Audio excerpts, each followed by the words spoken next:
Welcome to the Indie Pub, a laid-back interview show dedicated to the world of self and indie publishing. I'm your host, Jay Rushing, author of the self-published fantasy noir novel Radio, and a beverage buff with a passion for deep dives and good times.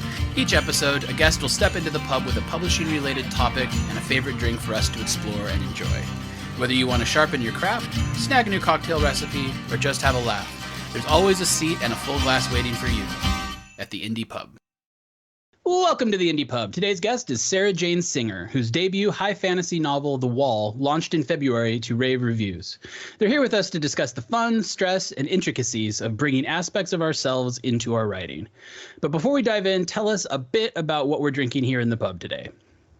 Absolutely. So we are drinking an Irish coffee. Mine is made with Jameson and a Kenyan dark roast coffee, a little bit of brown sugar, a splash of oat milk, and that is it. Nice. All right, go ahead then and tell us a bit about yourself and your work. Sure. So I live in central New York with my 4 cats. In my day job, I'm an editor, and I write high fantasy from middle grade, young adult, all the way till adult.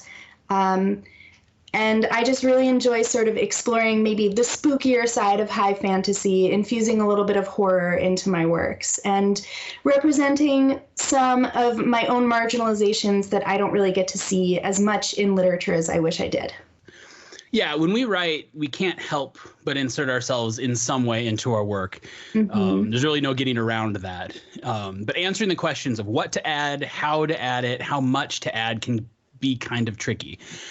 So first, I'd like to take a look at the question of what. So what are some main aspects of who you are that tend to show up in your writing? Yeah, so the 2 big things for me are my identity as a queer individual. I am non-binary, bisexual, and my identity as a Jewish person. Both of those things are really, really important to me to put into my work because they're part of who I am, and I want to see that reflected in my characters, and also because as a reader, I really wish I saw more of that in fiction. And it's starting. We're seeing more of it, more and more and more as the years go on, especially, I would say, in the last 5 or 6 years. There have been a lot of great stories, queer literature, great Jewish stories, but I want more of it in fantasy specifically as well. Yeah. Some of my favorite works have been the write what you want to read. Mm-hmm. What would you call it? Not theory, but I guess that spirit, I guess is what you would say. But it's spirit. You get some of the coolest, most interesting kind of outside the box stuff that way. And I wish that was more of the norm. Okay, so for you, with the parts of yourself that come into your writing, do you find that they tend to manifest in like a certain specific way every time? Or do they just kind of pop up here and there when the time suits? So it's really funny. With the queer identity, there are always queer characters in the things I write. And I remember I've been writing little things since I was a kid. I wrote my first quote unquote novel when I was 13. And my best friend is a gay man, and he really wanted to see more queer characters in stories even back then. So I just wrote a gay character for him. And I was like, this is great. I love this. I want to do this all the time. And so that aspect of it tends to come out pretty naturally. I'll be writing and I'm like, and then this character, she's going to kiss another girl. Of course, why not? And then with my Jewish identity, that is definitely something I do with a lot more intentionality. I put a lot of thought into that. And I think that's because for me, that's something that's so precious to me and something that I've experienced a lot of prejudice about in the past. And I just really, really, like I said, want to see more of that in fantasy, and I want to celebrate my Jewish identity. Do you find that with those 2 sides of you that one necessitates more of that intricacy, or does it kind of just depend on the topic or in the circumstance within the story? I think because I write high fantasy and almost exclusively second world fantasy, the Jewish identity aspect of it definitely takes more focus. Because I have to think a lot more about world building. If I'm going that makes total sense. Right. If I'm going to put Judaism into a world that is not our Earth, how am I going to do that? Is it going to be Jewish coded, or is it going to be straight up Judaism? How am I going to clue the reader into that without saying, hey, I know there's no such thing as ancient Palestine in this world, but my characters are still Jewish. So that definitely takes a lot more conscious thought, whereas, you know, a queer character can exist in any universe, any world. And for me, as somebody who just loves my queerdom and has always just been really celebrant of that, it's really easy to say, well, of course this character is queer, why not? And I don't really have to do the same amount of world building for that. No, that makes total sense. So talking about some of that nitty gritty craft work stuff, let's talk about the how question. So how do you go about deciding what those specific aspects are that you're going to bring into a story? Yeah, so I think I've gotten a lot braver as I've continued writing. The Wall is my first novel. It's my only published novel for now. And when I first started writing it, it kind of came with the naming conventions. I was naming characters and I thought, ooh, wouldn't it be fun if this character's name meant something in Hebrew? So for example, the main character has a lion companion and the lion's name is Zav. Zahav means gold in Hebrew. And that's one of her first observations of the lion, is that he shines like the sun. So for me, at first when I started writing, it was just sort of for fun. And kind of a little bit of a surprise for maybe my fellow Jewish readers who would come in and say, hey, I know that word. Something that I really love, I can't remember who I learned this from. It was during a highlights seminar for Jewish writers. One of the writers who was speaking in the seminar talked about the difference between writing a window and writing a mirror. So this can be for any marginalization or any identity at all, but in the scope of Judaism, it's, am I writing my Judaism on the page as a window for non-Jews to come and look through and say, oh, that's what Judaism is to this writer. Here's how it's represented in this story. Or am I writing it as a mirror for my fellow Jews to look into and see themselves or some aspect of themselves reflected? I think that the best stories with any sort of identity do both. They're a window for people outside that identity, and they're a mirror for people within. Yeah, absolutely. Could you talk a little bit more about the aspect of trying to not insert or tailor, but basically the melding of your identities into that second world fantasy, right? Like, do you have any sort of maybe things you watch for or special techniques you always try to nail down as you're doing that work? Yeah, so again, for The Wall, a lot of it was very subtle. In the characterization and the place names, the secondary main character is named Eitan, and he's supposed to be coded as a Mizrahi Jew, so an ethnically Middle Eastern Jew. And the place names where he's from are all Hebrew words. A lot of things like that happen within his background, but the main character, Julia, also clearly knows whatever Hebrew would be called in this world. She names her lion Zav. I also really wanted to look at sort of Jewish mythology in this story. So there's an aspect of the story that I won't give too much away about, but there's sort of this thread that follows through the story of a witch in the woods. And Julia hears a lot about it. She has all these questions. Is this something that's connected to the curse that I'm under? Is this something malicious that's coming after me? And the reason that I first came up with that idea was because I had read this story about Lilith, who is in a lot of pop culture these days. If you've ever watched Supernatural, I think she's also referenced in Lucifer. Lilith is, quote, the mother of all demons. And she is a Jewish mythological figure.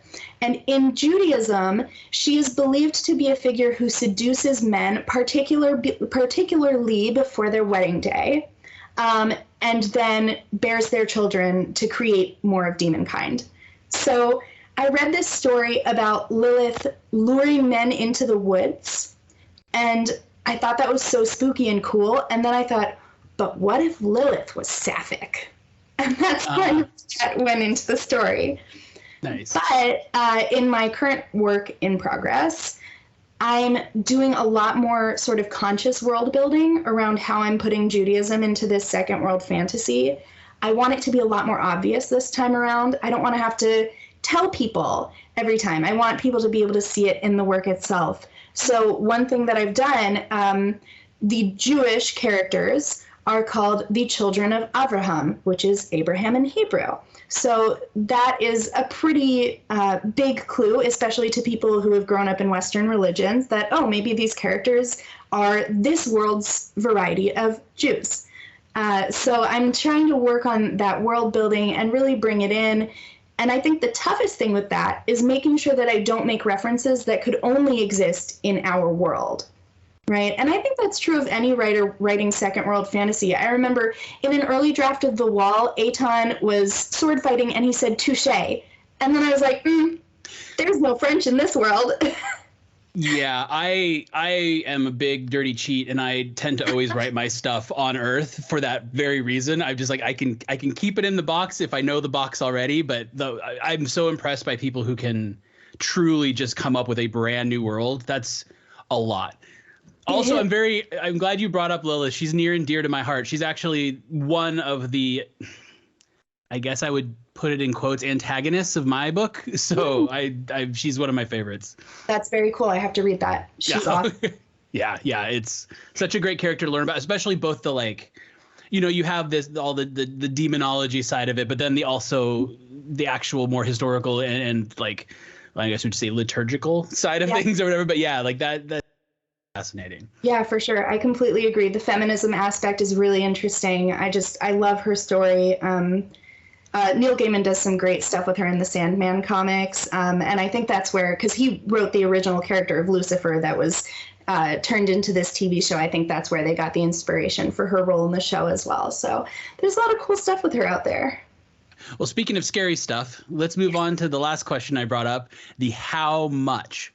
Mm-hmm. So when you are approaching that question of, you know, how much of myself am I going to let into this? How do you do that? Do you have certain strategies again or techniques, or do you kind of just fly by gut feel and see what feels right for the moment? Anyway.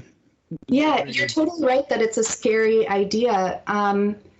Because putting yourself into a story, I mean, writing in any aspect is a vulnerable activity. But putting aspects of yourself, especially marginalized aspects of yourself, into a story just feels like you're exposing yourself, right, to other people's judgment or questioning. Maybe you're not out in all spheres of your life, or maybe not everybody knows about your religious practices in all spheres of your life. So it is really scary. And the question of how much then is not only how much should I put in terms of protecting myself or exposing myself, it's also how much makes sense for the story. And that's a really tough balance to strike. I think for me, a lot of it is gut. I definitely spend too much time doubting and thinking, are people going to think that I'm being preachy? Are they going to think I'm just putting this in to be like, gosh, I don't even know how to say it. I'm going to use this term, but I hate this term. Are people going to think I'm being a social justice warrior? Hate that term. But I do worry about those things. I worry about how this representation is going to be received, if people are going to think that I'm shoehorning it in. But the truth is, it's me. It's who I am. And I am not shoehorned into the world. And therefore, my representations, my marginalizations are never truly going to be shoehorned into a story because they're part of who I am. Yep. It's that trying to find that balance of, you know, making everything a positive addition and not a distraction. Mm-hmm. And obviously you can't win with every reader on that. But yeah, that's that kind of nagging in the back of your head as you insert that. And a side question with this that I just thought of, that I think actually is kind of an interesting, I don't know, I guess, I don't know if you would call it a technique or whatever, but when you put yourself into your stories, do you tend to focus around one character who receives those attributes, or do you sprinkle it amongst the whole cast of characters? See, at first, I was really consciously choosing which characters do I want to be queer, which characters do I want to be Jewish coded or straight up Jewish, depending on the story. And as I continued to work on things, this is ridiculous. I have 3 works in progress right now because that's the kind of brain I have. Hey, if you can pull that off, run with it. That's great. Can I pull that off? We'll see. Luckily, they're all in very different stages of completion, which does help. But as I've worked on these other projects, I've realized, my characters are going to do what they're going to do. There's a really great Ray Bradbury interview where he's talking about Fahrenheit 451. And I can't remember the exact phrasing, but he's talking about how the characters sort of evolve throughout the story and what actions they take. And he talks about how surprised he was by something that this character did or something that this character did. And I love that because no matter how much of a plotter or a pantser you are, I'm a total pantser. I'm really bad at plot. I need to work on that for sure. But even somebody who is outlining every single chapter of their book, they know every beat they want to hit. Even someone like that is going to find that their characters surprise them. And I think that can happen with action. It can happen with character development. It can also happen with representation. I've had a character who I wasn't really interested in their sexuality. That wasn't really relevant to the story, I thought. And then suddenly they were queer. And I said, oh, this makes a lot of sense for where I want a different character to go. I'm going to run with it. Yep. It's like once you give those characters a life, they have to live that life. And then whatever makes sense for how they're living that life, you got to run with it, right? Yes, absolutely. All right, so let's jump back to our drink. Every episode, we always talk about taste and smell because they're the most overlooked aspects of writing. So when we're having a nice Irish coffee, what is it that you get from it? What do you smell? What do you taste? Are there specific notes that always come out? Just what is an Irish coffee to you? So I'm sitting here and I'm smelling it right now. Coffee is one of my great passions in life. I was briefly a barista. I remember being a kid and learning how to make coffee for my dad so that when he woke up in the morning, there was fresh coffee for him. I might rely on it too much as a caffeine vehicle, but something about the smell, smell, they say that smell has the strongest tie to memory. And something about that is very, very true for me. I smell coffee and I'm immediately thinking of times that I've sat in bookstore cafes and read a great book or done some really productive writing. I'm thinking about mornings hanging out with my dad. I'm thinking about all the traveling I've done and all the different coffee shops and different varieties of coffee I've tried in different places in the world. So to me, coffee is both comfort and adventure. Nice. And there's a lot of that in there. I love the bitterness of both coffee and whiskey. I have quite a sweet tooth, but when it comes to both coffee and alcohol, I don't like things that are too sweet.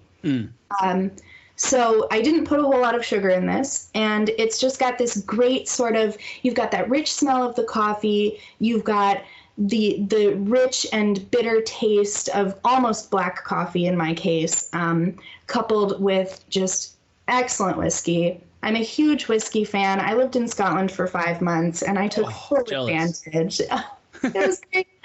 Oh, Scotch is amazing. Chef's kiss. What's your go-to for Scotch? I really love Glenfiddich. Mm-hmm. I went to their distillery in Scotland, and that was a great adventure. For day-to-day, I tend to gravitate towards Jameson. Yeah. Lots of Irish and Scotch whiskeys. I'm not as much into bourbon. It's good, but it's not my go-to. Yeah. So for me, in mine, I used Teeling. Have you had that before? Mm-hmm. Yeah, Teeling's good. It's one of my favorites, and over here it's relatively cheap. So that's one of the benefits of living across the pond is the whiskey prices can be. There's a lot of things where the prices are not so nice, but whiskey prices are pretty great. So. Oh, that sounds pretty ideal. Yeah. I mean, whiskey prices in Scotland were not bad. I lived not all in a row, but I lived 5 years total in Korea, and getting Western liquors is kind of a hassle there. Not all Liquor stores sell them, and they tend to be really, really expensive, which makes sense. They have to be shipped there. Luckily, Korea has some very good alcohol, so that makes up for it. But it is really nice to have easy access to some good whiskey. Do they? I mean, you'd have Japanese whiskey right there, but does Korea have any whiskey industry of its own? So Korea has a drink called soju, which is probably its most popular hard liquor. Soju is a rice-based drink that I think I would equate most to vodka. Okay. It's clear. It's very much that kind of flavor.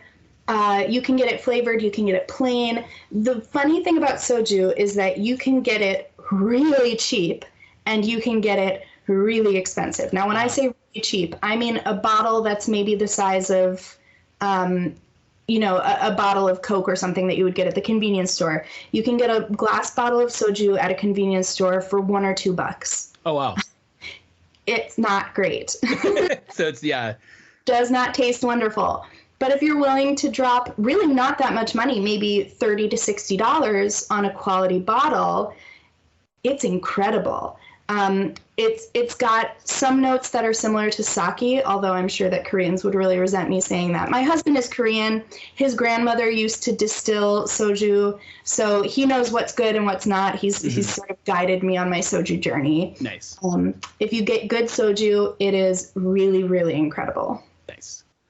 I think I may have had it once. I can't remember. It's when you say it might have some sake notes, is it that kind of I don't want to say vinegar note, but it's kind of that, and it's not quite sour either, but it has the similar effect in your mouth, I guess you'd say. Yeah. Okay. It does.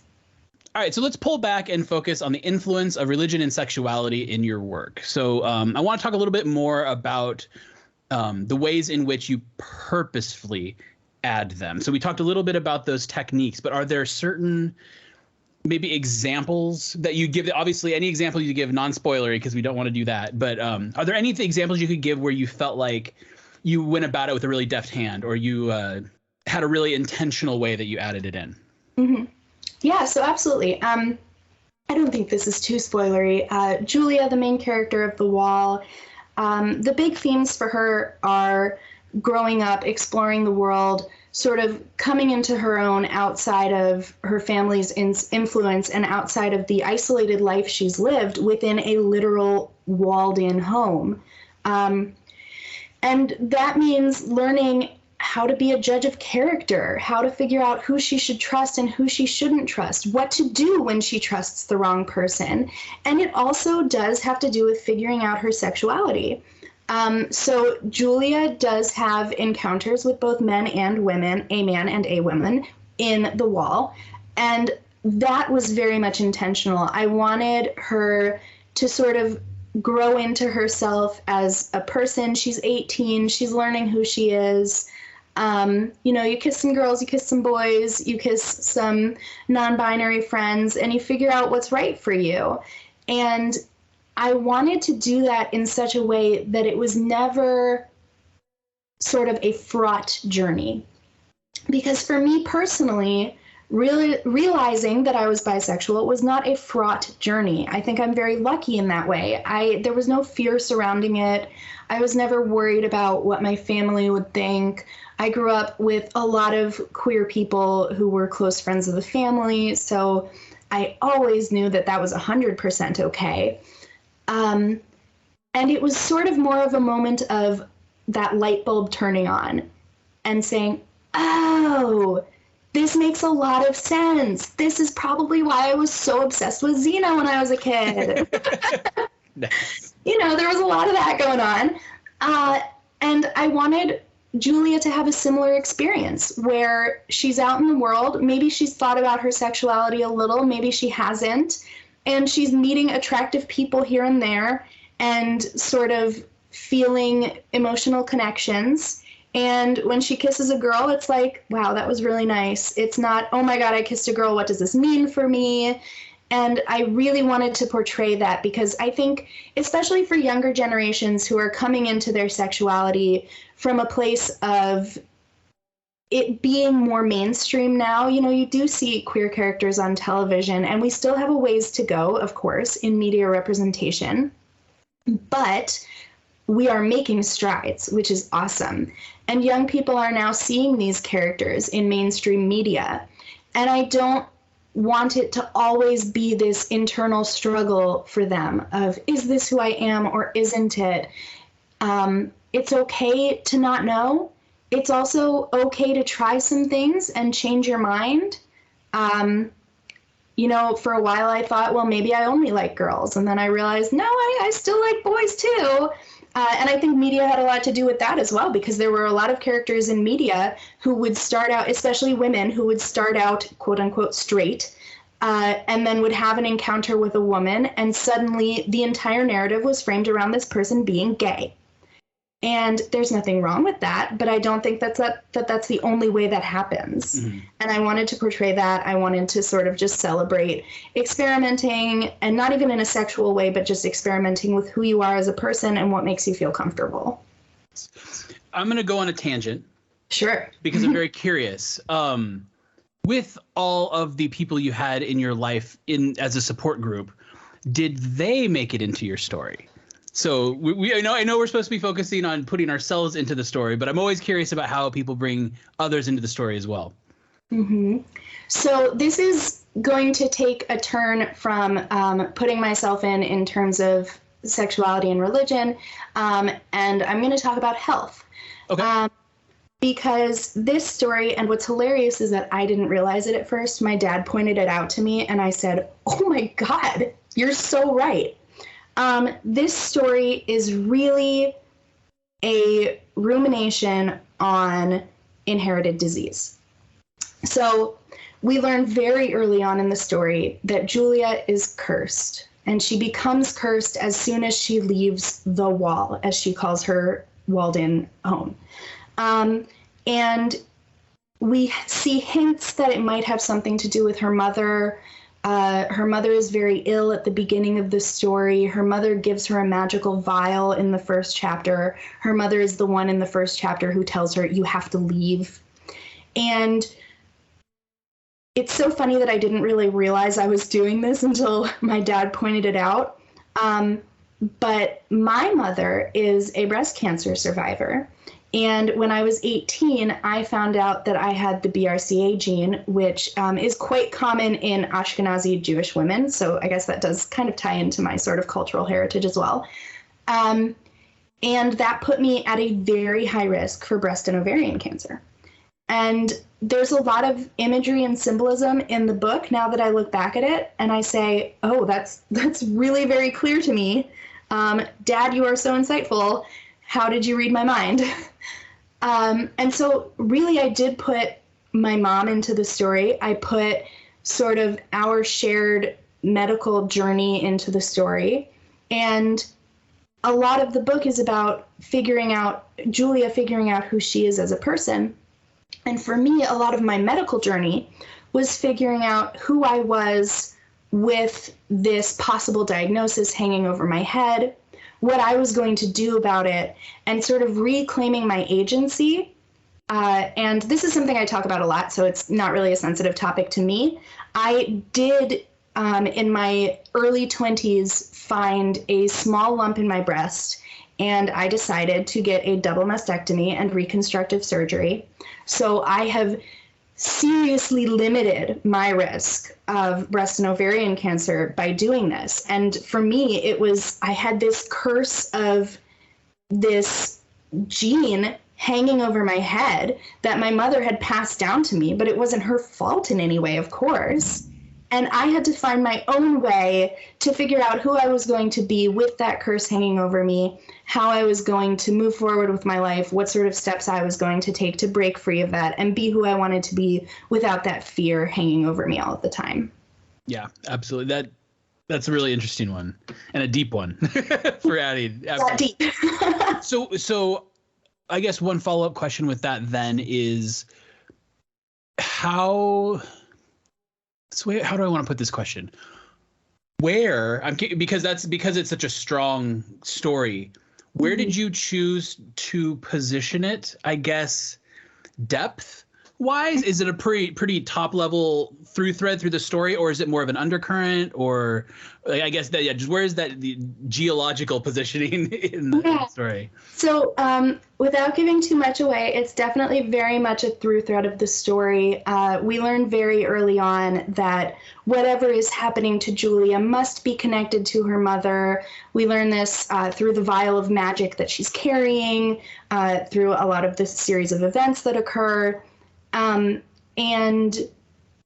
Julia's quest overall is about delving into her family's past, uncovering some secrets, figuring out what's going on, and trying to arm herself with this information in order to hopefully break the curse and save herself. So it's definitely right up there at the top. It's topsoil. All right, so we'll pull back to you for the next question. Was there any part of yourself that you purposely avoided adding, or something that you're just like, you know what, that's mine, I'm keeping it out of the book? And if you don't want to answer that question, that's totally fine.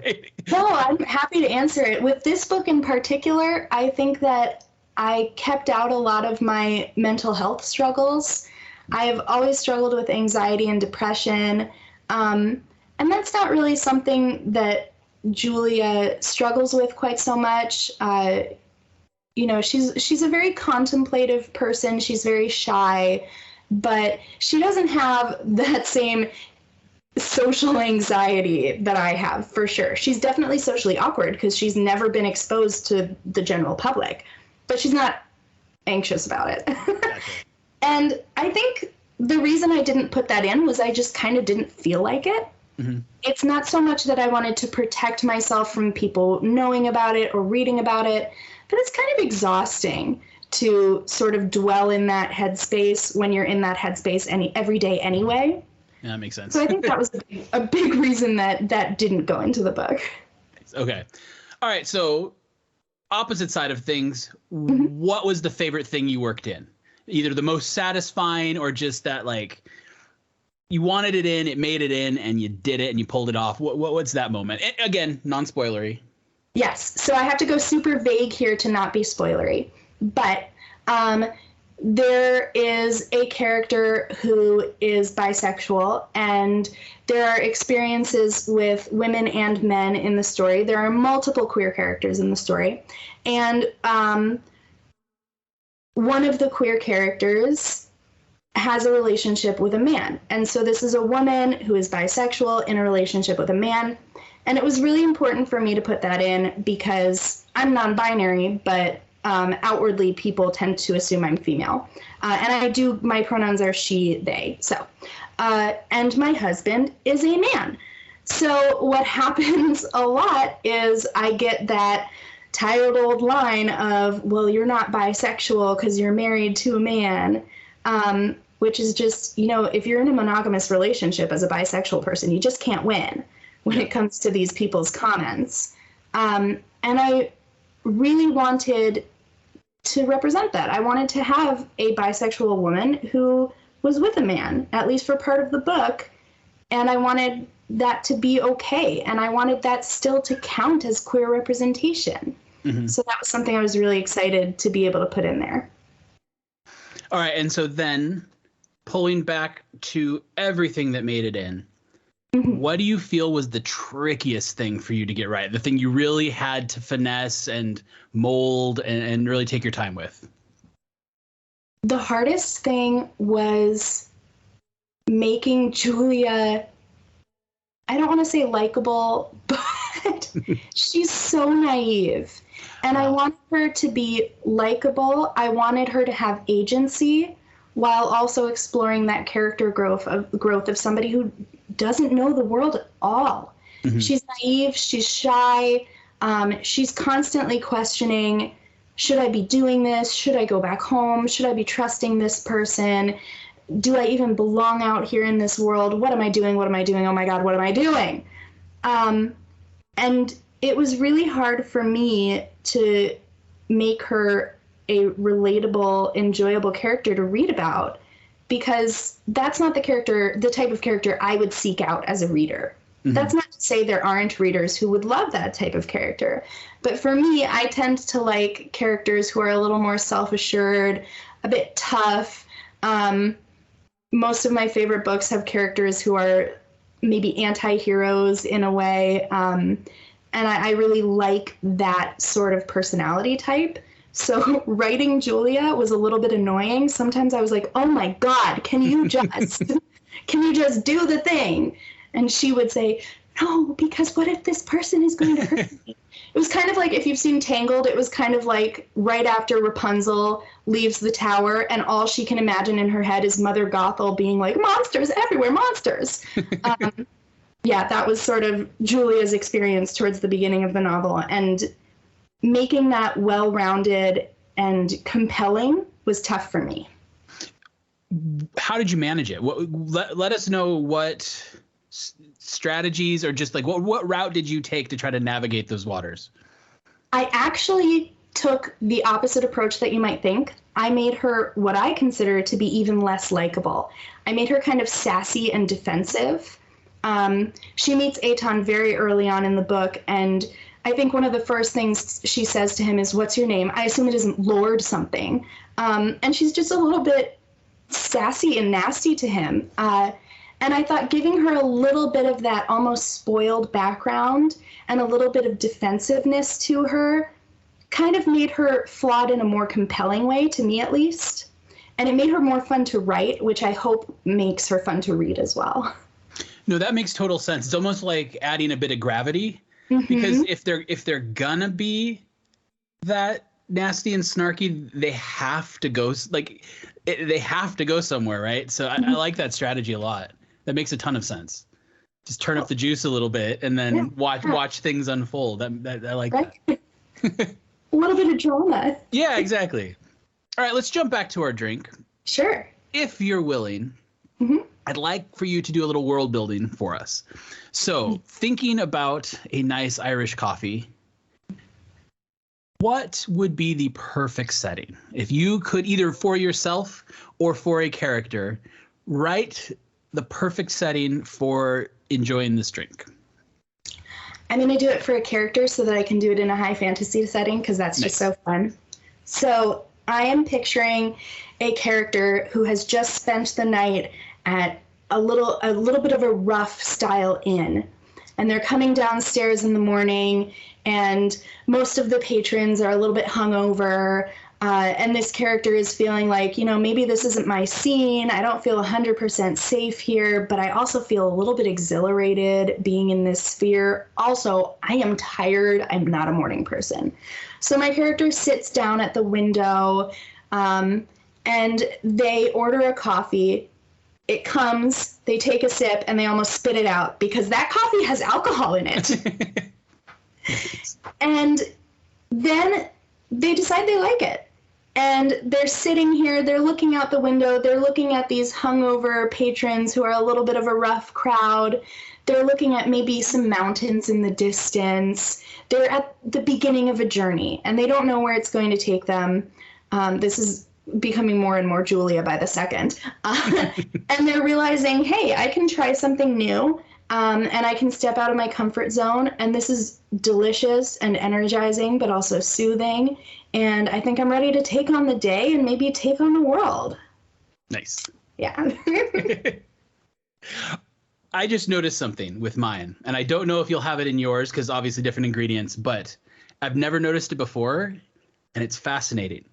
The aftertaste of the coffee cream whiskey mix is basically dark chocolate. Yes. Yeah, I've never noticed that before, but it's absolutely what I'm getting. Isn't that great? It's that rich bitterness of dark chocolate, and which makes a lot of sense because dark chocolate is the best chocolate. Yeah. Yeah. Yeah, and it kind of just like coats the back of your throat, but not in a bad way. Yeah. That's so really good. I love it.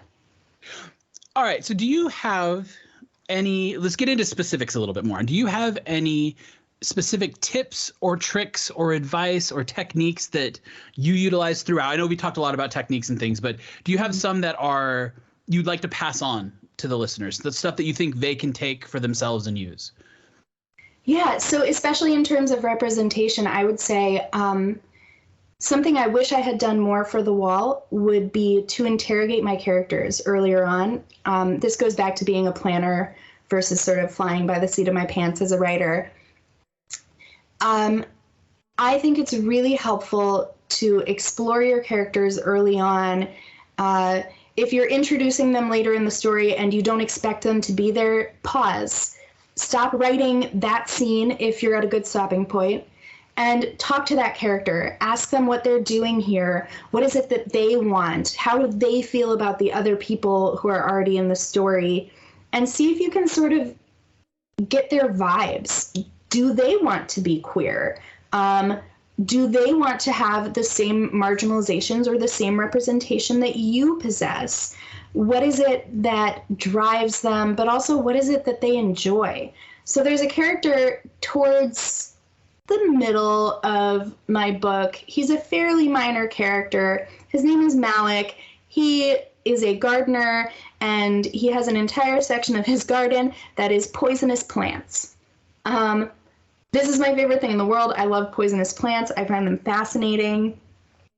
And when I first started writing Malik, I was just like bopping along. I was like, he's going to do this. He's going to help the main characters in this way. Ooh, let's put some poisonous plants in there.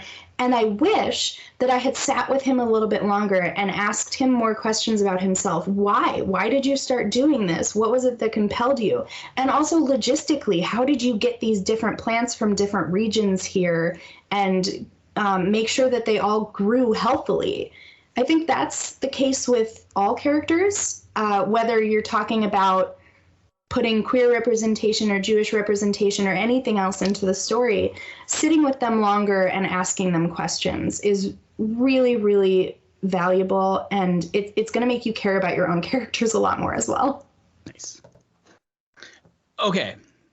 Can you give us some classic or impressive examples of stories where you think the author really shined at adding themselves to the story successfully? Yeah. So one of my absolute favorite books is called The Girl with the Red Balloon. It's by Catherine Locke, and they wrote this story that starts in present day. It's a teenage girl on a school trip to Berlin, and she gets sucked back in time into 1980s Berlin when the wall is still standing. And it's the story of this young girl, Ellie, which is also my sister's name, which is cool. And Ellie is Jewish. It's the story of the people she meets in partitioned Berlin. And it's also the story of her grandfather, who is a Holocaust survivor. And so we see a lot of scenes when he is young experiencing the Holocaust firsthand. And Catherine Locke is also Jewish. And the way that they tell this story and the way that they sort of put a lot of our Jewish trauma onto the page in such a way that as a Jew reading it, I cried every chapter that was about Ellie's grandfather. And it wasn't because Catherine was manipulating the reader. It was because Catherine was making sure that we felt it. And that's something I believe that non-Jewish readers also really got out of the book, was a really firsthand experience of the trauma that didn't feel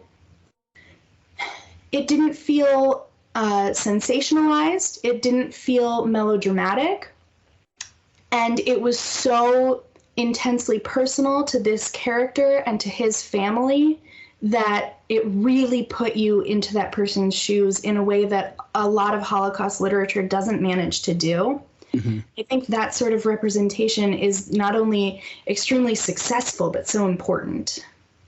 Yeah, kind of making sure that what gets added is really doing a lot of work for the story, right? Like yes, absolutely. You know, not just, you know, above just function for the story, but like really, you know, doing work on multiple fronts, emotional, story structure, all of it. Yeah, for sure. Okay, so same thing but flipped. Could be books, movies, TV, anything. But what would be an example where they just maybe didn't quite strike that right balance? Okay, so I thought I might not give specific examples, but I've thought of one. Okay. I'm going to preface this by saying that I really love the CW DC television shows, Arrow, Flash, Legends of Tomorrow, Supergirl. They are so fun. They don't take themselves too seriously, and I have a blast with them. I think they're great. However, there have been some missteps, I think, especially in Supergirl. Supergirl has some incredible representation. They have great trans representation. Nicole Maines is the first trans superhero on screen, and maybe in DC's comics as well. I think that they wrote her character into the comics after she started on the show. And in that regard, they are doing some really, really incredible things. But I would really love to see them spend more time on the other queer representation in the show. Supergirl, Kara's older sister Alex, is a lesbian, and we do see her relationships, which is great. But there's been a little bit of what I feel is sort of queer coding of Kara's character that's never really come to fruition. And I think that's really frustrating for fans. And I see that in a lot of media. Some people call it queer baiting. I think that kind of assigns a maliciousness to it that isn't necessarily always there. I think that especially if not all of the writers involved are queer, that representation can really sort of fall flat. It can be unsatisfying, or maybe it doesn't get explored as much as it could. So maybe that's a precaution to people who are writing representation not their own. But maybe it's also a precaution to people who are writing their own representation to really dive in, go for it, dig deep with that. It doesn't just have to be on the surface. You don't have to just satisfy the people who might not want to see that representation explored. Like I said earlier, if this is who you are, it deserves to be on the page. It deserves space. Okay, as a reader now instead of a writer, is there an aspect of any author's personality that you would love to see show up more in writing, kind of across the board? That's such a good question. Oh, that's such a good question. My first thought was Neil Gaiman, because he's so super weird, and I love that for him. But he does write some super weird stuff in which his personality really shines. So, I mean, just keep doing what you're doing, Neil Gaiman. I want more of everything he does, essentially. Yeah, I can't think of anybody specific off the top of my head who I don't think does enough of it. I think all the authors who are putting themselves out there, who are putting their personality on the page, I just want to I want to be a cheerleader for them. I want to say, keep going. Like I said before, don't be afraid to be whoever you are on the page, whether you think it's weird or whether you think it's too niche. I want it. I want it on the page. Authors are just great people, and I think that knowing them on the page, if it's something that they're comfortable sharing, is always going to be a good thing. All right, Sarah, it is last call here at the Indie Pub. Can you give us an indie published book or two or three or more that you want more people to check out? Yes. So I've actually brainstormed 3. The first one is Cinder the Fireplace Boy by Anna Mardoll. I think I'm saying his last name right. Cinder the Fireplace Boy is a queer retelling of Grimm's fairy tales. To be perfectly candid, I was a sensitivity reader on this book, so I might be biased, but I think it's awesome. It's so much fun. There's some really interesting sort of changes that Anna has made that really bring these characters to life in a new way, and he's done a really good job of making them so relatable and comfortable for a queer audience. So definitely check out Cinder the Fireplace Boy. I also want to give a shout out to S.G. Prince, who is an indie author who I've actually known since elementary school. And she was a huge, huge resource for me as I was trying to figure out the mechanics of indie publishing. She has written a trilogy of fantasy romance novels. It's called the Elvish Trilogy. I've read the first one. It's super fun. It's sort of a forbidden romance thing between a human and an elf. Really, really interesting stuff. You should definitely check out S.G. Prince's work. Okay, same question, but for anything, indie, any type of media, indie or not. I'm a little late to the game, but I have been absolutely obsessed with V.E. Schwab lately. I am reading her Shades of Magic trilogy right now. I'm on the second book, and earlier I was talking about sort of anti-heroes or characters who were maybe a little bit rough around the edges, and she just does such an incredible job of that, and she is a master world builder. If you write high fantasy and you want a masterclass in world building, just read her novels. It's so eye-opening. Let's see. I'm also really into R.F. Kuang, who wrote the Poppy Wars trilogy. Those are just incredible books. If you like Game of Thrones, but you wish that it was written by a woman of color, you should definitely read the Poppy Wars.